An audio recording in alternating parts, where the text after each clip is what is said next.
GPI Sola Gracia, kita mengucap syukur kepada Tuhan. Tanpa terasa kita sudah ada di minggu terakhir di bulan November, bulan yang penuh dengan warna kehidupan yang kita lalui. Dan hari ini kita masih terus membahas tentang warna-warni kehidupan. Sebelumnya mari kita satu dalam doa. Bapa di dalam surga, kami mengucap syukur untuk satu bulan perjalanan bersama dengan Engkau di bulan November, sehingga kami boleh merasakan kasih anugerah-Mu di tengah-tengah pelangi kehidupan yang kami lalui. Terima kasih untuk kekuatan, terima kasih untuk penghiburan, terima kasih untuk kesembuhan ketika kami sakit, terima kasih untuk pertolongan Tuhan ketika kami bergumul di dalam setiap persoalan kehidupan. Sehingga hari ini kami boleh mengalami kemenangan bersama dengan Engkau. Bapa di dalam surga, Engkau mengurapi hamba dengan urapan yang baru, kuasa-Mu, wibawa dan otoritas dari surga turun atas hamba, menguasai setiap perkataan yang keluar dalam penguraian firman Tuhan, dan juga urapan yang sama turun kepada seluruh jemaat yang menyaksikan, yang melihat, menikmati pemberitaan firman via YouTube ini. Bapa, berikan hati seorang murid, berikan ketaatan, mau dibentuk, rela, disempurnakan dari hari ke hari semakin serupa ke arah Kristus. Terima kasih Bapa, kami siap menerima kebenaran firman-Mu. Haleluya, amin. Baik, puji nama Tuhan. Hari ini kita mengambil tema siasati warna-warni kehidupan dengan rasa bersyukur. Ya. Artinya siasati, saudara pasti tahu ya, bagaimana kita membuat suasana menjadi rasa bersyukur bisa kita naikkan. Walaupun mungkin tidak menyenangkan situasinya, tapi mari kita mau mensiasati semua sehingga kita tetap bisa bersyukur. Amin, puji Tuhan. Nah, kita baca dalam 1 Tesalonika pasal 5 ya. 1 Tesalonika pasal 5 ayatnya yang ke-16, 17 dan 18. Begini bunyi firman Tuhan, bersukacitalah senantiasa, tetaplah berdoa, mengucap syukurlah dalam segala hal, sebab itulah yang dikehendaki Allah di dalam Kristus Yesus bagi kamu. Jadi mari kita mau mensiasati warna-warni kehidupan dengan bersyukur, sehingga kita mendapatkan setajam apapun warna yang kita jalani, kita tetap bisa melihat hal-hal positif dari semuanya itu. Saudara yang kekasih, bukan rahasia lagi jika dalam hidup kita pasti akan merasakan ada saat bahagia dan ada saat kita bersedih. Dua hal inilah yang memberi warna-warni dalam kehidupan kita. Ya, tidak apa-apa ada suasana seperti itu. Seperti piano saja, kalau semuanya putih itu bunyinya pasti akan tidak menyenangkan, tidak enak di telinga. Maka dikasih warna hitam dan putih, pembagian nada sedemikian rupa. Tapi seringkali sebagian besar orang ingin menghindari kesedihan, kesusahan, serta rasa sakit, dan selalu berusaha untuk merasa bahagia. Sebisa mungkin mereka menjauhkan emosi dan pengalaman negatif dari kehidupannya. Ya, semua orang berkecenderungan tidak mau keluar dari keadaan yang nyaman. Orang mau keadaan yang nyaman, bahagia, enak, ya. Dan orang cenderung menghindari kesedihan, masalah. Ya, orang sering menghindari pergumulan yang berat. Boleh-boleh saja ya. Tetapi hidup ini balance, ada hitam, ada putih seperti piano tadi yang dimainkan oleh jemari tangan yang ahli, ya, maka bisa terdengar suara yang merdu. Padahal pengalaman buruk seringkali punya peran yang baik dan tidak terpisahkan dalam kehidupan kita. Tanpa kesedihan atau pergumulan yang besar, kita tidak akan bisa menghargai yang namanya kebahagiaan. kita tidak akan bisa menghargai yang namanya mujizat. Mujizat itu tidak akan terjadi tanpa adanya pergumulan, tanpa adanya kebutuhan, persoalan yang besar. Oleh karena itu, berbagai emosi dan pengalaman negatif tidak perlu ditanggapi dengan sikap pesimis. Dengan mengubah pola pikir, kita pun bisa melihat bahwa hal-hal negatif adalah bagian dari warna-warni kehidupan. Ya, jadi jangan dihindari masalah, pergumulan. Katakan, selamat datang masalah, selamat datang pergumulan. Tapi bagaimana kita mensiasati semuanya itu, ya, sehingga kita bisa mengambil hal-hal yang positif. Nah, kita harus mengubah pola pikir kita, ya. Jangan, saya menghindari masalah, saya nggak mau punya masalah. Ya, kalau masalah yang dibuat-buat memang salah, tapi kalau hal-hal yang tidak kita ingini, tiba-tiba kita sakit, tiba-tiba 2019 akhir ada COVID, corona melanda semua dunia, siapa yang bisa menghindar? Tentu tidak bisa menghindar. Nah, sekarang bagaimana mensiasati situasi yang tidak menyenangkan ini bisa kita jalani, dan ada hal-hal indah, hal-hal positif yang kita dapat dalam menjalaninya. Salah satu cara yang bisa dilakukan untuk mengubah pola pikir tersebut adalah mari kembangkan sikap bersyukur. Sebab Tesalonika tadi ayat 18, 1 Tesalonika 5 ayat 18 mengatakan, mengucap syukurlah dalam segala hal, mengucap syukurlah dalam segala keadaan. Mengapa? Sebab itulah yang dikehendaki Allah. Allah menghendaki saudara tetap bersyukur dalam keadaan apapun juga, ya. Jadi kembangkan rasa bersyukur. Bagaimana mau bersyukur gembala pada saat ada masalah? Nah, ada 3 tips yang saya mau kasih hari ini, ya. Yang pertama, saudara harus perhatikan, kita harus mengerjakan hal ini, ya. Ini harus ada pada saudara semua untuk bisa mengembangkan rasa bersyukur tadi. Yang pertama, lihat sekeliling kita. Saudara akan bisa bersyukur walaupun dalam keadaan gak menyenangkan kalau saudara lihat sekeliling kita, di sekitar kita. Kita tentunya familiar dengan kalimat lihat ke bawah dan bukan ke atas. Ya, pandangan ini makanya jangan selalu ke atas. Boleh ke atas sekali-sekali karena kita punya impian, ya. Tetapi kita terlalu sering sangat familiar nasihat yang mengatakan lihat ke bawah dan bukan ke atas. Istilah ini merujuk pada jangan membandingkan diri dengan orang yang berada lebih tinggi dari kita, lebih dalam segala-galanya. Tetapi lihatlah orang yang menjalani kehidupan yang punya masalah lebih sulit dari kita, ya. Dengan demikian walaupun berat, saudara akan bisa bersyukur karena ternyata semiskinnya saya masih ada orang yang lebih miskin dari saya. Ternyata seberat masalah yang saya hadapi, ada orang yang punya masalah lebih berat dari saya, ya. Dengan demikian saudara bisa mengembangkan sikap bersyukur ketika melihat sekitar, ketika melihat orang lain di sekitar kita, ya. Lalu yang berikut, ganti kata-kata keluhan, kata-kata bersungut, kata-kata negatif, ya. Kekuatan dari kata-kata tidak hanya sekedar digunakan untuk mempengaruhi orang lain, tetapi juga bisa memberikan efek kepada diri sendiri. Cobalah untuk memikirkan kata-kata positif saat kerutan warna-warni kehidupan menghadap. Ya, misalnya contohnya begini. Aduh, kenapa saya menghadapi masalah berat ini? Mengapa ekonomi di keluarga seperti ini? Kenapa punya anak tidak dengar-dengaran? Kenapa suami saya nyeleweng?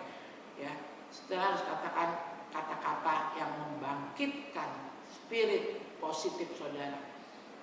Tuhan, aku teduhkan diriku dan aku mulai mendaftar kenapa ini terjadi. Dan tulis celahnya, kekurangannya di mana. Terus setelah itu saya percaya Tuhan, Engkau memberi kesanggupan untuk saya menanggung semuanya, mengatasi semuanya. Lalu saudara katakan juga, aku percaya Tuhan, seperti firman-Mu mengatakan, sekalipun aku dalam lembah gelap, aku tidak takut bahaya, sebab gadamu dan tongkat-Mu memelihara aku. Aku percaya Tuhan perkataan firman-Mu yang mengatakan Engkau tidak akan memberikan pencobaan-pencobaan melebihi dari kekuatanku.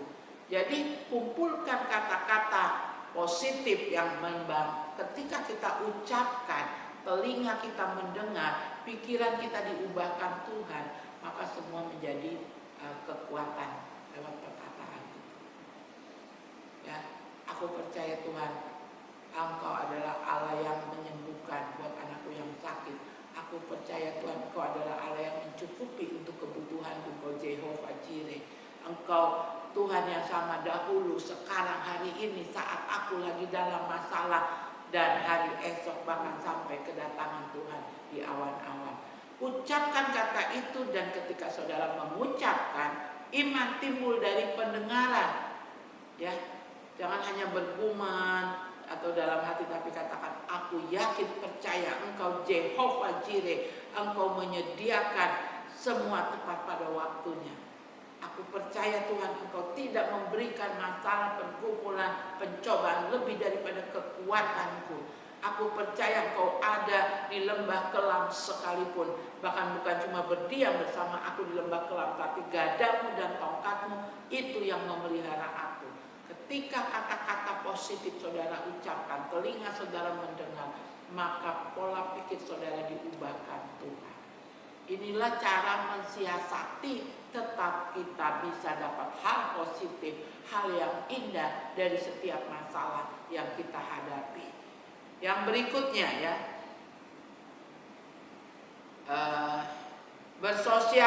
bersosialisasi dengan orang-orang yang positif, yang punya energi positif, bukan orang-orang yang pesimis ya. Pemazmur mengatakan, jangan duduk dalam kumpulan pencemooh, tetapi duduklah dengan orang-orang yang suka akan firman Tuhan, merenungkannya siang dan malam. Dia akan seperti pohon yang ditanam di tepi aliran sungai, yang akar-akarnya merambat ke batang air, sehingga dia tetap hijau daunnya, dia tetap subur dan berbuah lebat di setiap musim, tidak pernah mengalami kegagalan. Ya, artinya dia berhasil, dia mengalami pertolongan Tuhan. Nah, kita harus datang ke orang-orang yang model begini. Jangan minta nasihat ke orang fasik ya. Jangan minta nasihat ke orang pesimis. Kalau saudara datang, aduh suami saya nyeleweng, saya udah lihat di HP-nya dia WA dengan perempuan. Kalau saudara datang ke orang-orang yang pencemooh, mereka akan mengatakan, tobat loh, kalau suami kayak gitu kasih tinggal saja, tunjukin kita perempuan bisa hidup tanpa suami. Dan saudara akhirnya mendapat aura negatif, lalu saudara membuat kehancuran karena minta nasihat pada para pencemooh tadi. Ya, jadi saudara harus datang ke mana? Datang ke orang yang rohaninya baik, datang ke orang yang juga empatinya baik, bukan orang yang ya pencemooh itu, kumpulan pencemooh itu. Saudara konseling dengan pendeta-pendeta, ya saudara bertanya, Tuhan, apakah ini sudah waktunya aku cerita ke ibu gembala?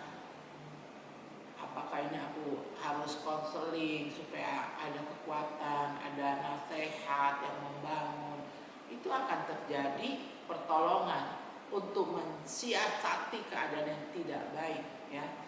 Jadi sekali lagi, jangan salah, berkumpul bersama dengan orang-orang yang positif bisa membantu menjadi lebih positif. Oleh karena itu carilah komunitas yang dapat membuat keseharian jadi lebih baik.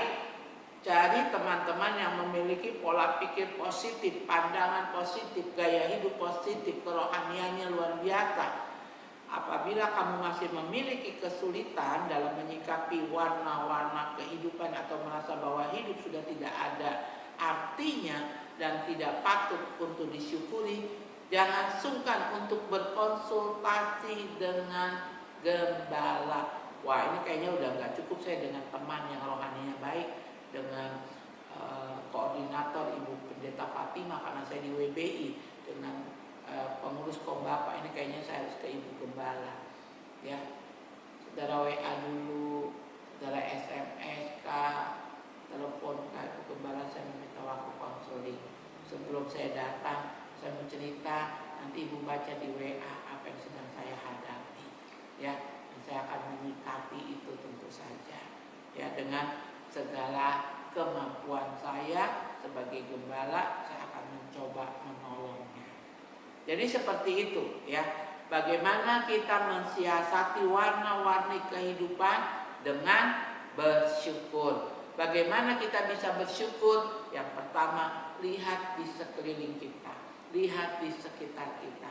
Banyak orang yang kurang beruntung ya, lebih daripada kita kekurangan yang mereka hadapi. Lalu kita juga mau mengucapkan kata-kata positif supaya itu membangun kehidupan rohani.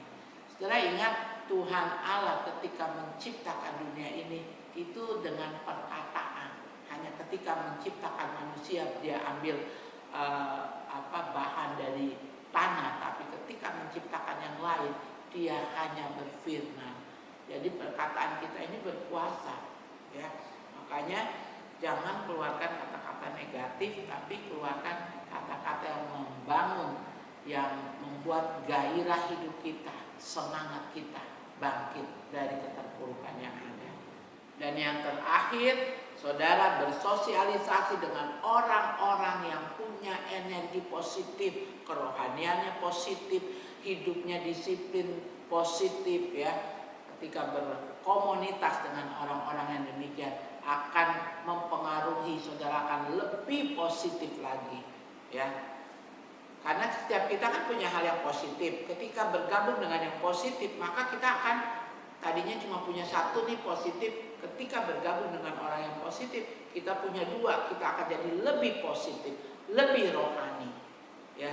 Ada istilah ya, karena kau main dengan orang penjual parfum, kau ikut harum.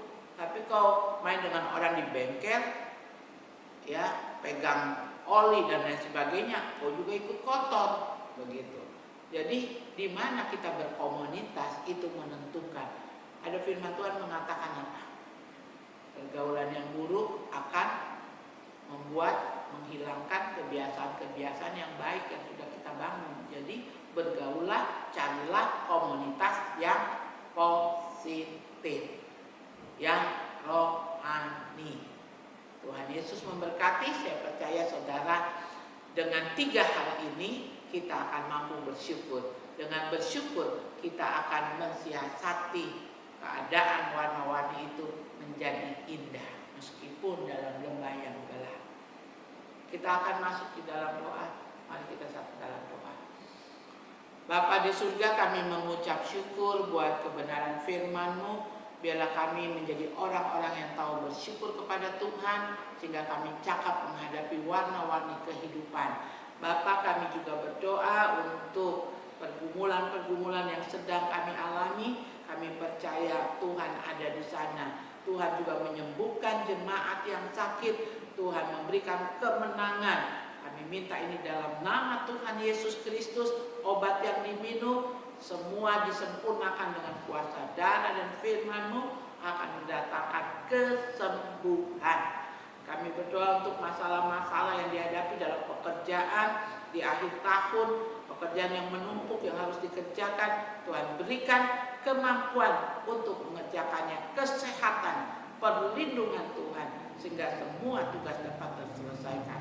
Masalah-masalah yang besar Tuhan Kau semakin persempit kecil, dan yang kecil itu Tuhan lenyapkan dengan tanda-tanda heran kuasa mujizat-Mu. Kami berdoa juga Bapa untuk ibu-ibu yang hamil, tidak bisa datang beribadah ke gereja. Tuhan berkati janin yang ada yang di Tenun, juga ibunya sehat. Tuhan memberkati pekerjaan kepala-kepala rumah tangga yang harus bertugas meninggalkan keluarga ke tempat tugas di luar kota Jayapura sebagai aparat. Engkau juga memberkati, menjaga, melindungi Tuhan. Kami minta ini dalam nama Tuhan Yesus Kristus. Anak-anak kami yang kuliah ada di luar Jayapura, Tuhan juga jaga, lindungi mereka dapat bergaul dalam pergaulan yang positif, komunitas yang baik. Dan kami yang ada Tuhan saat ini juga sedang menyaksikan firman-Mu, diberkati dengan firman-Mu. Kami juga mau melakukan 3 hal tadi, mau mensiasati sehingga kami bisa bersyukur bila kami melihat sekitar kami mau mengatakan perkataan yang positif, dan kami mau ya Tuhan hidup berkomunitas dalam kelompok orang-orang benar, orang-orang yang suka akan Taurat Tuhan, yang merenungkan siang dan malam. Terima kasih Bapak, semua program untuk pelayanan menjelang Natal Tuhan tolong, Tuhan campur tangan, baik kepada panitia, kepada semua yang bertugas dan bekerja, sampai semua persiapan dan sampai kepada harinya dalam perayaan tanggal 25 dan perayaan ulang tahun tanggal 27 Desember. Tuhan melawat semua indah pada waktunya. Tetap berikan kesehatan bagi kami, gembala, majelis, para pelayan-pelayan, juga seluruh jemaat-Mu dimanapun berada. Terima kasih Tuhan. Pada akhirnya kami bersyukur kami boleh memberi persembahan, mendukung pekabaran Injil, pelayanan diakonia, mengembalikan persepuluhan. Tuhan menghitung semuanya dan Engkau mengerjakan yang terbaik dalam perbendaharaan umat-Mu. Diberkati keluar masuknya, diberkati usaha pekerjaannya, diberkati perkuliahannya, diberkati anak-anak dalam kandungan, anak-anak yang menyusu, para remaja pemuda. Engkau memberkati keluarga besar GBI Sola Gracia. Izinkan kami masuk sampai kepada Natal dan Tahun Baru dalam kasih dan anugerah Tuhan semata-mata. Berkati kota Jayapura, Provinsi Papua, berkati bangsa negara kami Indonesia Tuhan, dalam kepemimpinan Bapak Presiden. Biar kiranya rahmat anugerah takut akan Tuhan turun pada para pemimpin, orang-orang yang bekerja di pemerintahan untuk kesejahteraan masyarakat yang ada. Terima kasih Tuhan. Berkati gereja Bethel Indonesia di mana kami bernaung. Biarlah lewat gereja Bethel Indonesia kami boleh memberitakan Injil-Mu, kami makin menyenangkan hati Tuhan, menjadi gereja yang kudus dan am, menjadi berkat bagi gereja-gereja lainnya, juga menjadi berkat bagi kota kami, provinsi, bahkan bagi bangsa negara kami, bahkan sampai ke bangsa-bangsa. Terima kasih Bapak. Saudara-saudara yang kekasih, marilah kita terima berkat yang berasal dari Allah Bapa, berkat yang berasal dari Tuhan Yesus Kristus dalam persekutuan Roh Kudus-Nya, tinggal menetap dalam hidup keluarga kita semua, membawa kita berjalan dari satu kemenangan kepada kemenangan yang lain. Haleluya, amin. Ya, puji nama Tuhan, kita sudah diberkati dengan kebenaran firman Tuhan dan menyelesaikan ibadah pada hari ini. Untuk jemaat yang tidak bisa hadir di gereja karena terkena peraturan protokoler kesehatan, saya ingin menyampaikan beberapa hal pesan pengembalaan. Yang pertama, bahwa panitia Natal tahun lalu tetap bekerja untuk kegiatan Natal di tahun ini, dan ini adalah November, minggu terakhir. Minggu depan kita sudah mulai masuk dalam masa-masa Advent, masa penantian dalam perayaan Natal. Kita tenangkan diri, siapkan hati kita, keluarga kita untuk menyambut Natal, bukan dengan harus semua baru, harus semua makanan minuman tersaji. Apalagi di saat seperti ini, kita tidak sembarang untuk open house ya. Tetap jaga jarak, jangan karena perayaan Natal kita menyumbang angka orang sakit, orang meninggal lebih banyak lagi. Nah, untuk itu gereja menempuh hal-hal sebagai berikut.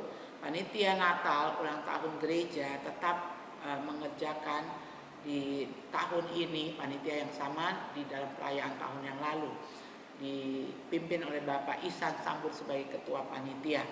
Dan kita akan ada di agenda akhir tahun, kita ada ibadah malam kudus ya. Saudara kalau mau hadir dalam ibadah tanggal 24 malam, daftarkan diri saudara, nantinya dibuka pendaftaran karena kita tetap dalam protokoler kesehatan ya.